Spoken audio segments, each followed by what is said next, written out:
এ ভাই তুই কিসে বসিস রে? কেন মুই নাইনি পড়ো? তাইলে তো কয়টা প্রশ্ন ধরং, হ্যাঁ ক। উত্তর দেওয়ার পাবো তো? হ্যাঁ পাইম তু। কত তাজমহল কে আবিষ্কার করে?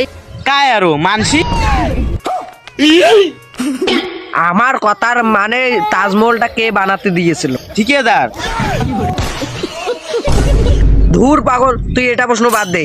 তুই বল তো ছাগলের ইংলিশ কি? কি আবার মাটান? মাটান। মাটান, হ্যাঁ আচ্ছা তুই এটা প্রশ্ন বাদ দে, অন্য প্রশ্নের উত্তর দে। মানুষ মরে গেলে নাকে তুলো দেয় কেন? যাতে ও নিঃশ্বাস নিতে পারে না। পাগল নাকি তুই? তোকে প্রশ্ন করাটাই আমার ভুল হয়েছে। ধুর ব্যাং, আমি চলে যাই। मेरा खून तारी चल गई क्या